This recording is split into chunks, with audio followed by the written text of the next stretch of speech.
Hello and welcome back to another video. If you're new here, my name is Sophia and I work in film and TV here in Western Australia.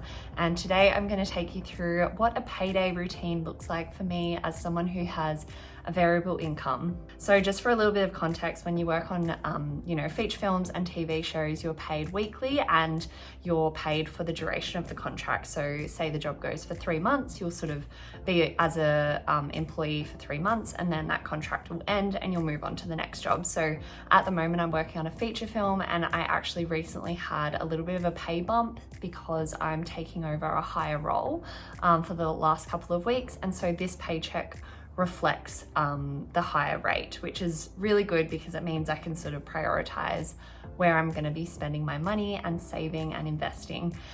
So let's get into it. Obviously, this is just sort of what I choose to do with my money and how I choose to save and spend preparing for each week, and it's not financial advice, obviously. So let's get into it. Okay, so as I just said, we do get paid weekly, which I absolutely love. It means that I can really prepare for the rest of the week and have a good little nest egg to follow into each week, and I'm not sort of waiting for a paycheck to hit. So diving into what I got paid, so this week I actually got almost $500 of overtime, which was amazing. So all in all, my overall income without tax was $1,711.77, and then I got taxed $819. So all up, it was about $2,500 for the week, which is honestly amazing. This new rate that I'm on as an assistant production manager is, about $200 higher than it was the previous few weeks when I was just getting paid as a production coordinator. So it's excellent to sort of have that pay bump. And then also when you do overtime, you're obviously getting, paid at that higher rate, which is really good. So this week I was able to save a lot of money and put it into different pockets where I was feeling like I, needed to store a little bit of extra money. As a little bit of context, I'm someone who has a lot of sinking funds, and so when I get a paycheck, the first thing I will do is transfer a bunch of that money into the bank account that has all of those sinking funds, and then I will divvy up into those sinking funds. So my philosophy is I pay myself first, and then whatever's left over I can sort of use for my discretionary purchases. And that's how I approach every paycheck every single week. I'm very big on saving and investing, and I don't generally spend a lot of money on things that I don't need.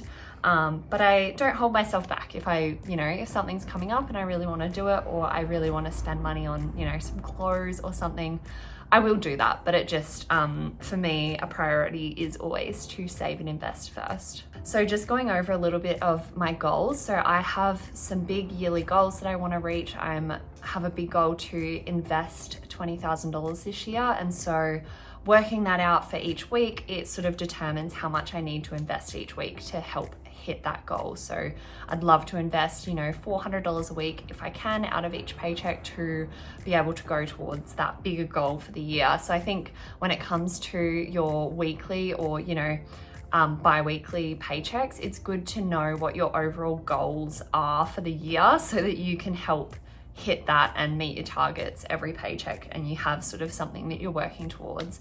So that is definitely the biggest philosophy that I have, is knowing those bigger goals that I want to reach, and then each week I get to help reach them. And for me, that's quite gratifying and very satisfying as well. So let's go into it. This week I put $100 into my holiday sinking fund. So I'm trying to get this to reach, a decent amount so that I can go on a big holiday next year. I don't know exactly where I'm gonna go, but I do know that that's something that I really want to do in the next year, is go on a 5-6 week holiday somewhere. So I'm trying to save up about $10,000 into that sinking fund, and so that's slowly building up. I'm almost there, which is really exciting. So I just keep bumping that up each pay. My next one was $100 into my car expenses sinking fund. So this is just for any sort of car rego that comes out. That came out in August, so I'm trying to top this back up. Next up on the list is $100 into my car insurance sinking fund. So this comes out in, I think, February or March each year.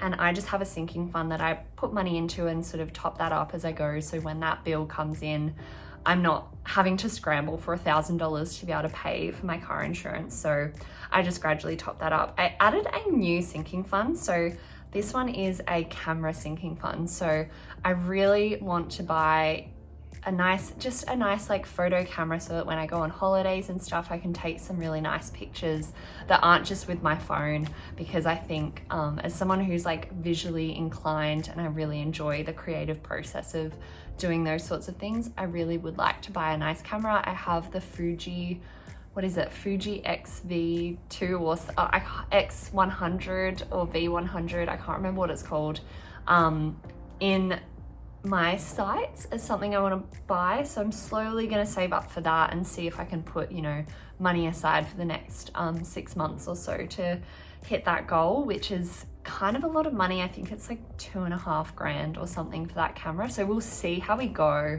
and whether I sort of change my mind, but I'm just sort of starting to prepare for that expense. Next up is $80 into Christmas / gifts. I did pull a little bit of money out of this last month for my mum's birthday, and then again this month for Father's Day. So I just try to top that back up if I've pulled any money out of there, to make sure that it's always sitting at about $500. So I had to pop 80 bucks back in there. And then I put $200 towards my house account. So this account is actually sitting in a different bank, my house savings account and my emergency fund in a high interest bank account. And so I'm getting about 5.2% on that money, so it's giving me a good amount of interest each month that I can continue to put into those different savings goals. So I put $200 into my house savings account and then $200 into my emergency fund. This is almost at $10,000, which is excellent. That's my goal for my emergency fund, and once I reach that, I won't need to be putting more money into that out of my paycheck each week. So that's very exciting. And then last but not least, I put $400 into my investments. So I just popped this into my superhero account and invested that into a ETF. And I aim to, you know, invest weekly with each paycheck. So I am investing close to, you know, $1,600 to $2,000 each month, which is definitely hitting my goal, and I'm getting there. I did have a few months where I had less income and I wasn't able to invest as much. So I'm sort of trying to make up for it during these few months that I am getting a better income. So that is sort of my savings for what I take out of my paycheck. It's pretty much everything. I have about $500 that just sits in the account that I get paid into, and so that sort of sits there to prepare for any bills or expenses that come up. And then I have just some money in like a groceries sinking fund, and then I obviously put money towards my rent and bills, but I don't reflect that in my sinking funds because that comes out every fortnight anyway. So I just sort of try to keep that topped up as well. So that is my approach when it comes to each paycheck every single week. I'm always putting money away and making sure that I'm building up my sinking funds for the times when I might not have that much income coming in, which as a freelancer in this sort of industry, it's pretty hard to predict when your next job is coming and how much you're going to get paid for that next job. So I'm sort of preparing for, you know, worst case scenario of having to have a few weeks off. Now it is a new month, so we are into September now, which is really exciting. So I will just take you into my like monthly dashboard so you can sort of see like what I've put in as my goals for, you know, my savings and everything. So all of my sinking funds. So I'm sort of hitting a few of those goals. I think I'll end up doing, you know, 300 into my holiday fund. Car expenses I'll keep at 200. Gifts, I don't think I'll have too much else coming out of that sinking fund this month, so I'll just keep it at that. House account, I think I may as well bump this up to 500. And then general savings, I don't generally, that's just if I put a little bit of money into my like savings portion of up, which I don't usually do. And then what else? So I've hit my goal for my emergency. Maybe I'll bump this up to 350, see if I can reach that. And I just tinker with this each month. I'll sort of, you know, see how much is coming in and try to just bump my savings rather than bumping up like over here in my bills and expenses, I try to just keep them very low. And then if I really know that a purchase is coming up and it's going to impact my expenses, I will pop that in there. For example, I did, you know, stock up on Naked Harvest, so I put $220 towards that for this month, which does sort of blow my expenses out for the month, but that's fine. And then these are sort of my expected, you know, sets of income for the month. I do just put my tax as an income in there just so that I can, you know, mentally keep track of how much I'm being taxed for the year. And this sort of helps when it comes to working out, you know, how much I think I might get back from my account once my accountant does my tax return and whatnot. So these are sort of my expected incomes for the rest of this month. So we'll see how we sit with that. I feel like it could end up being a little bit over $5,000 that I get from that job, but we'll see. You know, I've got 2 more paychecks to come from that job, so it could sit around that amount. We'll just, yeah, have to wait and see, because I won't be, now that we're in post-production, I won't be doing any overtime, so that will definitely bring the amount down a little bit.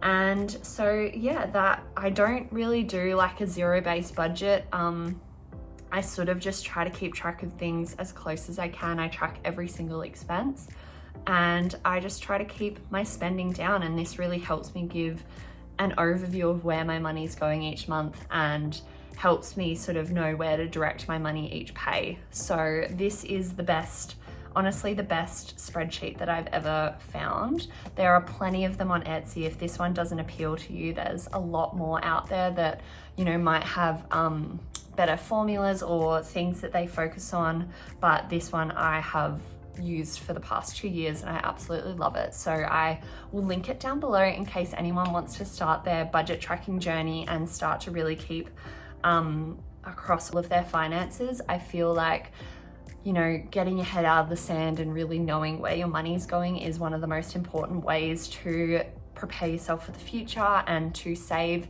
and invest in a way that's going to really impact you 20 years down the line, which is ultimately my end goal, is to be able to retire earlier or have the freedom to do what I would like once I'm, you know, in my 40s and living my best life and not really feeling like I need to wait until I hit the superannuation age to retire. So I think as a bit of a summary, as someone who works freelance and works in film and TV, and it is a little bit of a fickle industry sometimes, each paycheck, I really do try to make sure that I'm utilizing my sinking funds. I'm putting money away for when I might need it in the future and preparing for those bigger expenses that I have coming up, even if they're something fun like a holiday. Like I really don't want a holiday to impact my decisions, and you know, being able to take a holiday is really important in this career, because we do work really long hours and the work is quite intense sometimes, so it is nice to just be able to take a break when you really need it.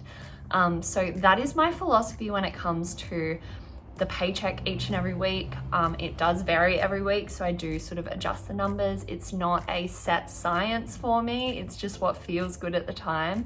And I think when you become very intuitive with your spending and your savings goals, it just becomes second nature to, you know, chuck, as soon as that money lands in my bank account, I chuck it aside and I put it away for the future, and I just leave myself with a little bit of spending money to do things that I'd like to. And I feel like I don't live a restrictive lifestyle. I you know, I do the things that I'd like to do, but I still have priorities when it comes to what I spend my money on. So that is my philosophy, and I really hope you enjoyed watching this really short video on my payday routine as someone who has a variable income.